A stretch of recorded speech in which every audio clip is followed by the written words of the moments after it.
Yes, everyone, good morning. Hope you're all doing well. Time to talk about what's about to go on. Obviously, we're calling this Ten Hag's Clear Out, but there's a little bit more for us to talk about on top of that as well. There are some potential happenings in terms of players in and players out. But we're going to talk about the ins first, and then we're going to cover what could be an absolute monster-sized clear out. And I've actually spoken to some of the people involved in this, players-wise, this morning. So we'll give you a bit of an update. Where are we? What day are we on today? Today's Tuesday, isn't it? So, right, notes-wise then, let's see what's going on. So let's look first off at, I'm just going to pull the graphic up. We're going to look first off then at Frenkie de Jong. Of course we are, because we haven't spoken enough about Frenkie de Jong yet, have we? What's happening with Frenkie de Jong, Steve? So United have been linked with him now for 13 weeks. And according to Romero, 95% done for 13 weeks. So that's moving with a hell of a pace, isn't it, to come in. United have deployed Fred as a bit of a deep line 6 at the moment. And McTominay has played slightly in front, a bit more like an 8. Donny and Bruno have been a little bit interchangeable as 8s and 10s, respectively. And I think Frenkie de Jong coming in would probably come in and fit in the role that Fred's been occupying at the moment, collecting the ball from defence, moving it up through the thirds, distributing it, switching it, hitting those diags, all the rest of that sort of stuff. Apparently United are prepared to fight until the last day of the window. And to be honest with you, it's probably a good thing, because I think we're going to need to be prepared to fight until the last day of the window, because that's what it's going to take. I've said all I can say on Frenkie de Jong. I have literally no more updates that I need to say on Frenkie de Jong. Do I want him? Yes. Do I think he'll come? Yes. I don't necessarily believe the reports the way they've been written in terms of him not wanting to be a United player. I don't believe them in the slightest. I don't think United will still be negotiating and pursuing him if that was the case. I'm very confident that he wants to come. And I think it'll probably get sorted. The little bit of an update that we got over the weekend was United are now prepared to pay the €20 million, 17 million pound that is owed in back pay from Barcelona. And on one hand, I'll go, okay, we're getting the business done. And on the other hand, I go, I don't want to enable Barcelona and allow Barcelona to do this sort of stuff. Everyone's just kind of just gone, it's Barcelona, and let them get away with treating their employee like this and allowing other football clubs to pick up the pieces for what essentially Barcelona are doing. And I don't like that fundamentally. I think it's wrong. So that's my thoughts on the whole Frenkie de Jong situation. Do I think it'll happen? I do, to be honest. Next one that we're going to talk about then is Antony.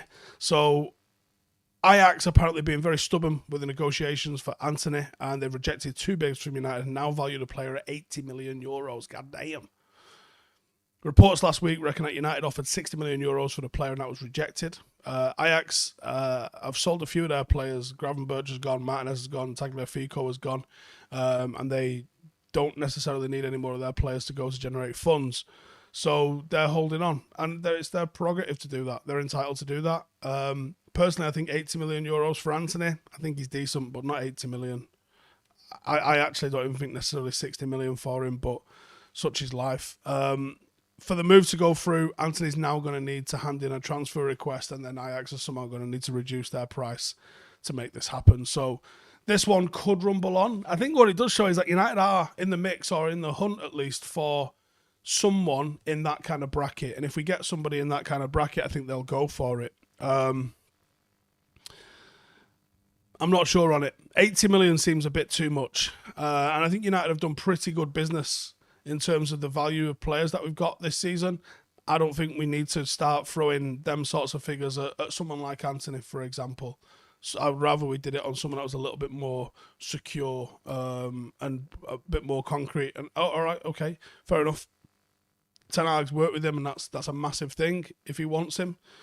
But for me, that's a lot of money, and I'd be knowing with so many positions to improve, I can't really justify us doing that. I don't think, anyway. And then Sesko, what's happening with him? A week ago, barely anyone had heard of him. Right now, there is a bidding war going on between Chelsea, United, Liverpool, all the rest of it. Sesko's agent apparently had talks with last week and was sounded out around a potential deal. Chelsea have now entered the race, as they have for every player that's moving this summer by the looks of things. And that's the Express that are saying that. Boehly has met with the agency regarding the transfer of Sesko. And while Ronaldo's still at United, and while Chelsea have got more funds potentially because of the takeover, there's a little bit of concern that Chelsea might gazump us on this one and take him there instead. Especially last night, there were some talks that RB Leipzig are very confident in the fact that they're going to be able to re-sign Timo Werner from Chelsea. So this would make a lot of sense from Chelsea perspective, that they would be able to get Sesko over the line, especially if Timo Werner is going to be sold to RB Leipzig. That's a great replacement for them.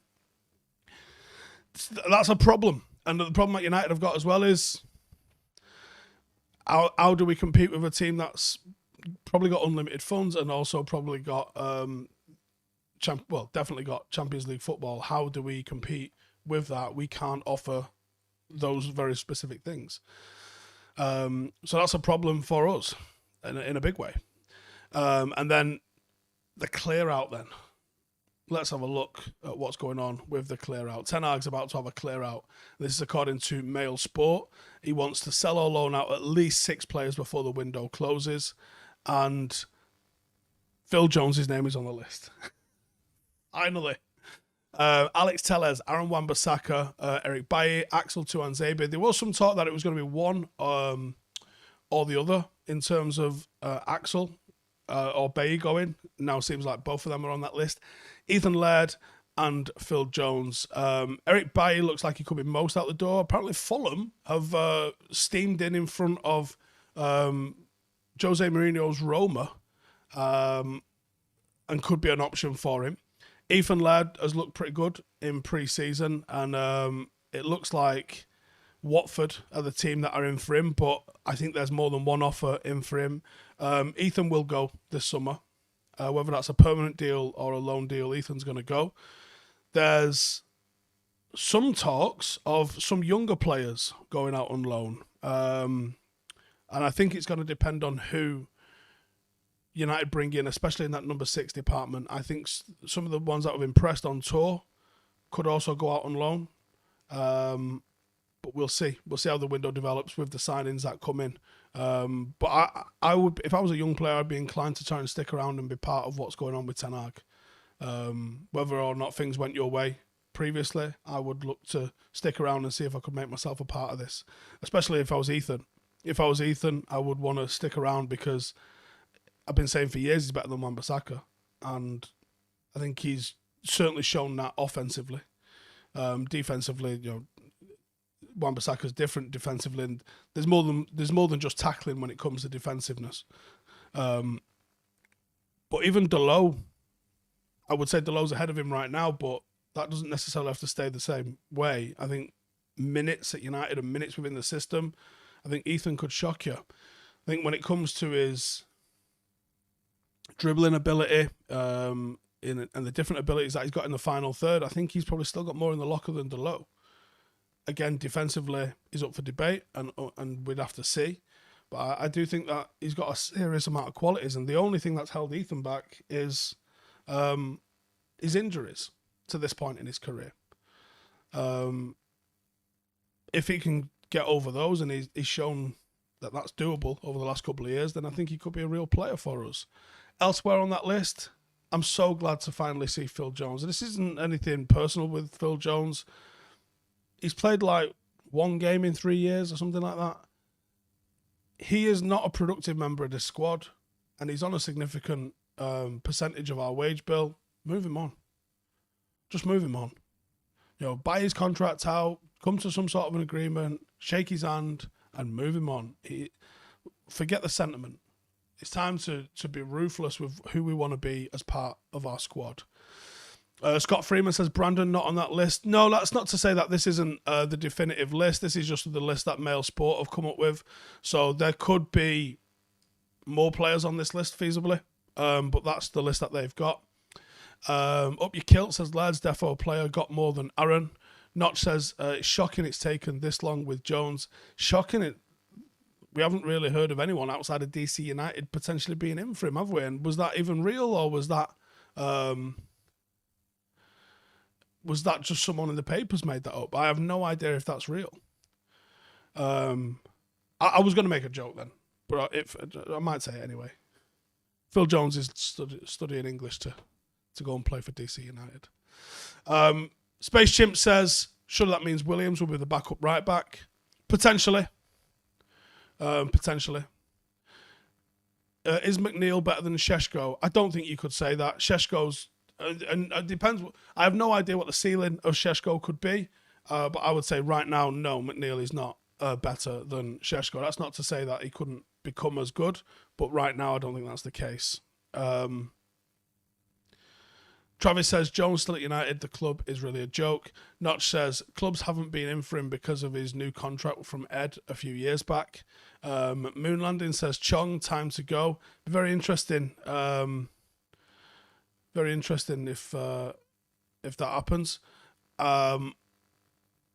G Nev says he wants to go to Chelsea. G Nev wants to go to Chelsea. G Nev says, who wants to go to Chelsea? Who is after wan-bissaka? There was some talk that he was thinking about going to Crystal Palace, but Crystal Palace are doing bits at the moment.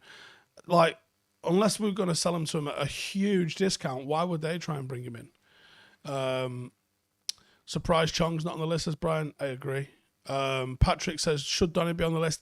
I would have been surprised if Donny was on the list. I don't think he's taken his opportunity to be a starter in pre-season. I don't think he's played awful. He was a little bit anonymous in the first few games. He got better as the time went on, but he hasn't taken the opportunity to become a starter, for me at least anyway. But that doesn't mean Ten Hag would bin him. Obviously, it's someone he knows. You're going to need as many people as possible that you know in the squad. That's a massive asset for him. Nicholas says, Chong's had 3 loans, came back, failed to impress still. Should move him on.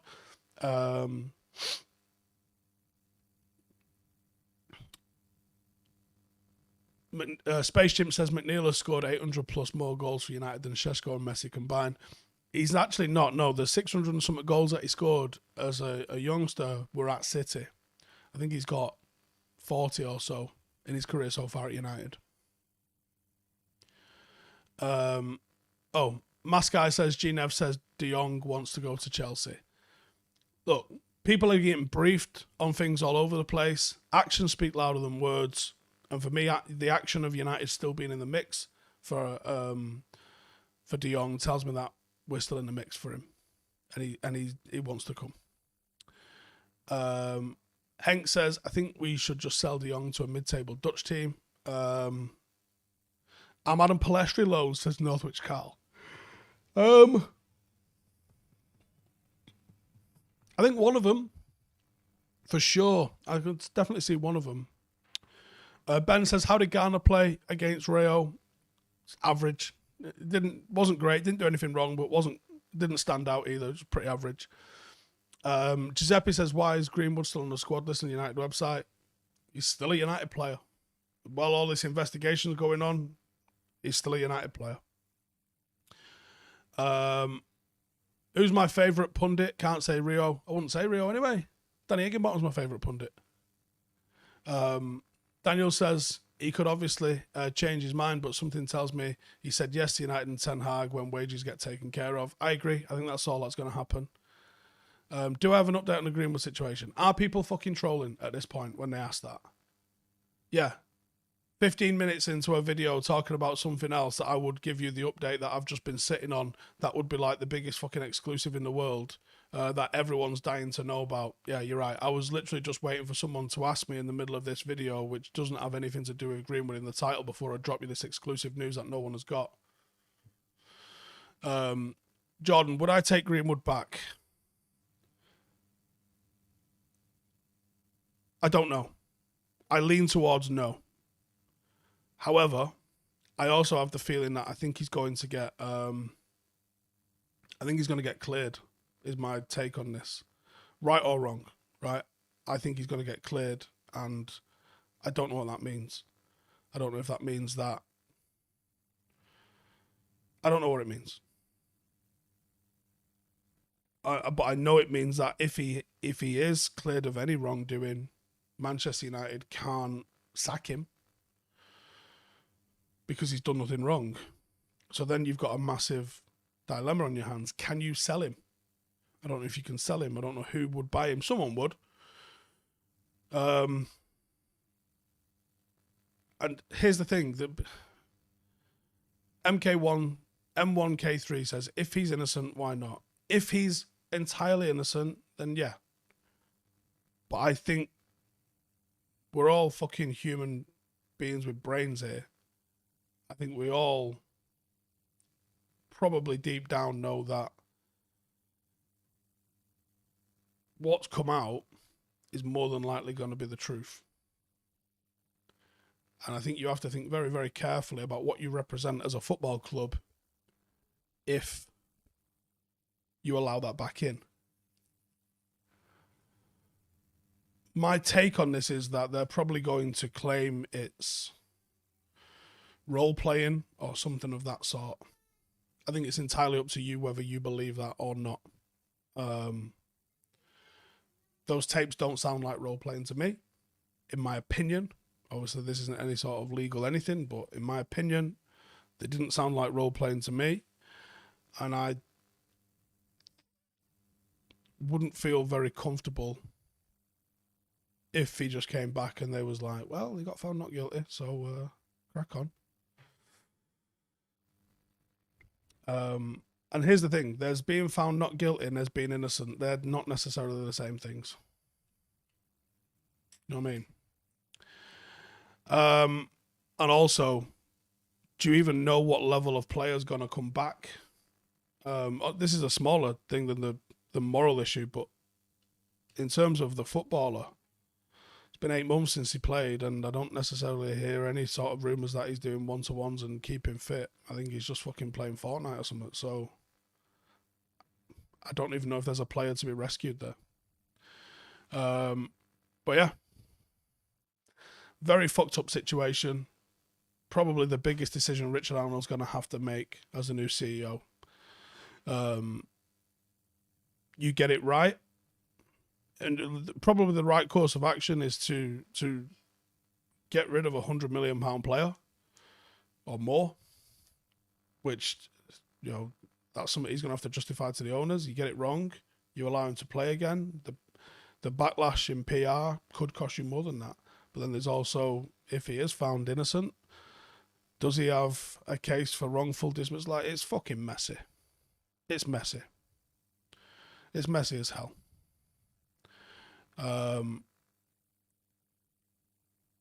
Azim says, am I done with Axel personally? I'm not done with him. I like Axel, right? I think Axel had some of the most potential in terms of pure defending instincts, right? Axel Tuanzebe was in a league of one when it came to just like raw defending instincts and leadership and all of the right things to do as a defender. And I thought this guy's a potential future United captain, probably future England captain.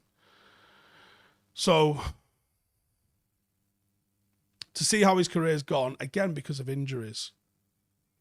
And when he went on loan to Villa that one time and you think, fucking hell, he's cracked it. He's managed to do a whole season here, played most of the games, not really been out through injuries. He's ready to kick to the next level, and then he didn't play the next year.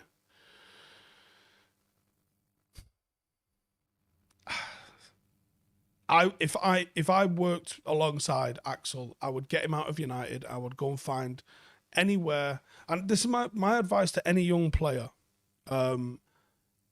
would be between the ages of 19 and 22, you need to try and play somewhere in the region of at least 100 games against men. There is no point you playing against kids anymore. I'd say the same to Charlie and Zidane right now as well. I would say go get minutes playing against men as often, as frequent as you can, so you can solve the puzzle of what to do when people are bigger and stronger than you. And academy football is very vanilla. Everyone has read the England FA play the England way. Every academy wants to build from the back. Every academy, to an extent, or even Burnley's kind of does. Every academy tries to have ball playing centre halves. Every academy tries to build through the thirds. But the reality of 95% of English football, you got to remember, it's linear from level 1 through 5, and then it starts to fracture. Hence why it's called a pyramid. The bulk of English football is that non-league pyramid. That's where the most footballers in England are. And it's actually a pretty good breeding ground towards the top end of it, not down where we are. The top end of it, you're still seeing the likes of Calvert-Lewin and people like that, not just the Jamie Vardys of the world that made it very, very popular, but there's a lot of young players, Ollie Watkins and that have played at that level, loads of them, and then gone on and had careers in the Premier League. Your top 1%ers, the ones that end up as England internationals, they generally, they usually stick around at academies, and they do what Sterling and Rashford did, and sometimes that's just breaking through as a teenager, 18 years of age, at a top 6 club, and then becoming an international that way. But for a lot of players who have careers that aren't internationals, you'll see so many of them will have to probably get released at 18, 19, didn't quite cut it, and they'll go and play football somewhere. And that's that's the real pivotal sort of moment. You go to a team, in this area, you'd be looking at maybe FC United, Curzon Ashton, Altrincham, one of those sorts of teams. The level's way better than most people are going to be able to fathom, and you're playing against blokes, and they're not all going to build out from the back. They're not all going to be ball-playing centre-halves and allow each other a little bit of time on the ball. You're going to get booted. Yeah, Smalling was non-league as well, yeah. You're going to get booted, and you're gonna have to deal with, probably in a week, 2 or 3 different styles of play coming at you. You're gonna have to deal with shit pitches, and you're gonna have to deal with managing your own fitness and training on top of some sort of a job that goes alongside it as well. And I think a lot of non-league replicates the Championship in that sense, where the Championship is just, obviously it gets a lower standard as you come down the pyramid. But I would say up to like Northern Premier League kind of level, Southern Premier League kind of level, Isthmian kind of level, there's some unreal footballers. And I saw today, James McAtee's brothers just signed from Grimsby to go to Luton. That's from National League to the Championship. These moves happen a lot of times. These moves happen a lot of times.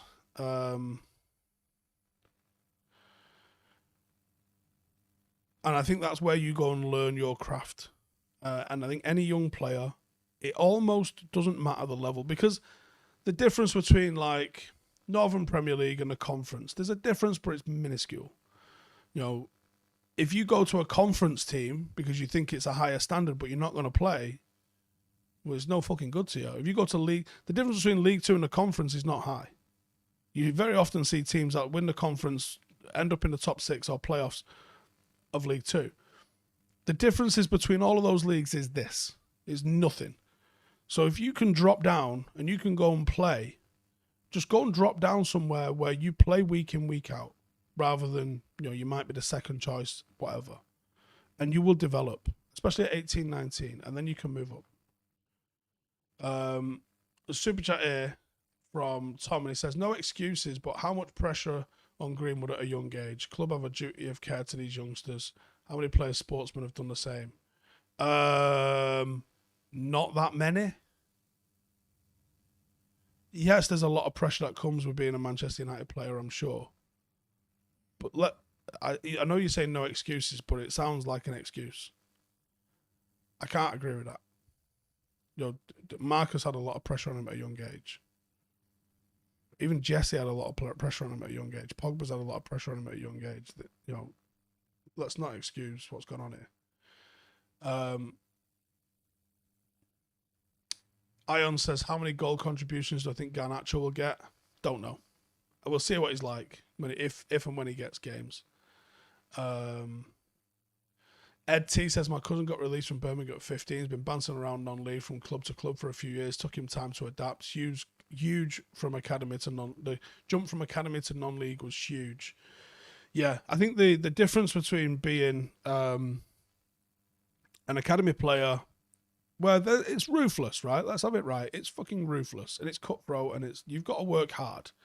But I think the sort of working hard that you do in an academy is slightly different to the working hard that you're expected to do at non-league. Because even though they're not being paid a lot, non-league is still a bit much like the football league in terms of like, the manager goes 4 weeks without a result, he is getting a bullet. So the manager's got a lot of pressure on him. There's no time for you to adapt. And they expect a return. And obviously not every club's going to get a return. There's 20 clubs in each league. 15 of them are probably going to be disappointed each season, right? A couple of the ones mid-table might find themselves in the playoffs and really enjoy that. Someone's going to win it. Most of the teams in the league are going to end up disappointed. Most of the managers are going to lose their job. So if you come, even if you're getting paid £75, £80 a week to play, conference, north-south, northern prem sort of level, when they're giving you that money, there is an expectation that there is a return for that. And if they don't get that return in terms of output in training, they will fuck you off with a quickness, because there is a genuine queue of players. Obviously, Parker was our captain in our first season at Stretford Paddock. In the second season, I mean, he's the same age as me, so he's old. So he was like, do you know what? I've been offered a chance to be assistant manager at Ramsbottom. I'm going to go. Ramsbottom had somewhere like 60-something players in that season as they just tried to find players with the right stuff. And it's hard for them. They took Ronaldo and Nosa. Ronaldo's position, difficult to get into the team. I think he really wanted to keep hold of Nosa, but Nosa doesn't drive. And that can be an issue for a lot of players. Getting to where you need to get to. Omar, who's played for us this season, has gone to Atherton Collieries, and I think he's struggling to get to training. It's half an hour or something on a train, then half an hour on his bike after he does that, because he doesn't drive. The ability to drive is a big thing for a lot of the players to be able to go and forge any sort of career. So that's two players that are playing for us that can be at 7-8 leagues higher than where we're currently playing, and they're only with us because they don't drive. Bonus for us. For the lads, it's shit. And you want to see them progress and move on and actually make a living at football, because they can do. And even if it's at a lower level, you'd still want to see people get paid for something that they're very good at. So, it's one of those. Erwin says, Nose is great. He was man of the match at the weekend. If you haven't seen it, we won 7-0 in our first game in the Cheshire League. We've just been promoted.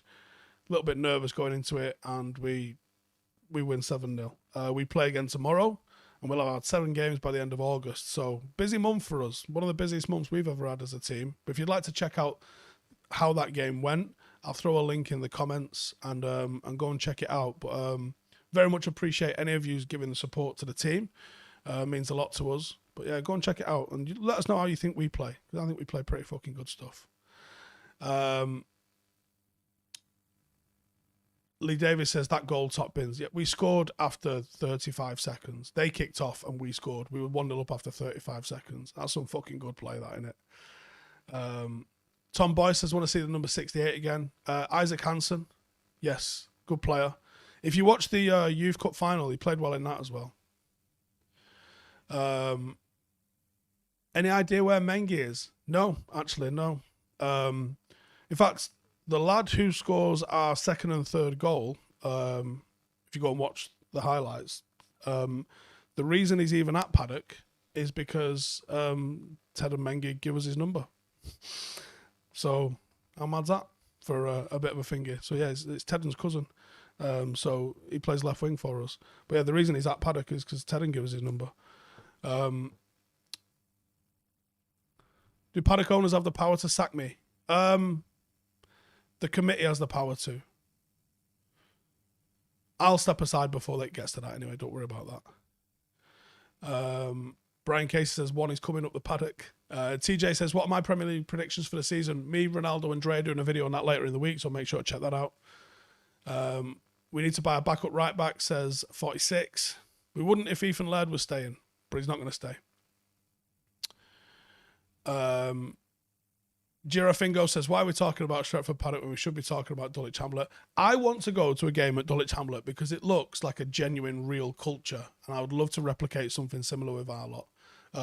They've got a really good club at Dulwich Hamlet. And this is the thing, at the moment, non-league is flying. It's genuinely flying. Salford obviously have gone from where we will enter step 10 or level 10. And then they've gone all the way through to League 2, right? That route will not be possible for us. We do not have billionaire owners. I don't anticipate that's going to be the same thing for us. But you've got Macclesfield in there doing madness. You've got Dulwich Hamlet doing in there. Hashtag United are in there doing madness.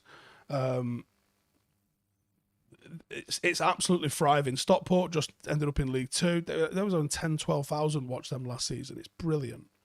It's brilliant. Non-league's fantastic.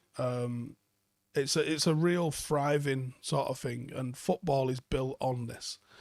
And that's what makes it enjoyable watching stuff at the top. Watching the likes of United and that, and watching Premier League and Champions League, knowing just how difficult it is to be a player at that level is immense, because you know what everything's like.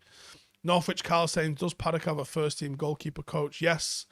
Might be a vacancy soon because there is I was going to say a Premier League team, but they're now a Championship team, has offered our coach a job. He's a good coach. Tom Eaton came down and watched one of our sessions and he's a fucking good coach. I was like, I know he is. And now it looks like he might have got himself a professional goalkeeping coaching role, so we might be losing him. Carl says, have we played SE Dons? No. And you'll have to ask SE Dons about why they won't play us and why they're scared. Because we'll play anybody. We'll play anyone. Not a problem. And SE Dons, for some reason, won't play us. We're both Puma teams. Puma have been trying to organise it. They don't want it for whatever reason. So you'll have to ask them why they won't fucking do it. But anyway, we're off skis. Robert says, why pretend to talk to inside sources when it's clearly not? If that's what you believe, mate, then you believe that. Okay? Right, cheers for tuning in. Make sure to subscribe if you're new. There's another video coming out today. But go check out in between, if you've got 20 minutes or so, go and check out the 7-0 from weekend. We only uploaded it last night on the Paddock FC one. I'll throw a link in the description. But we'll check you in the next one. See you in a bit.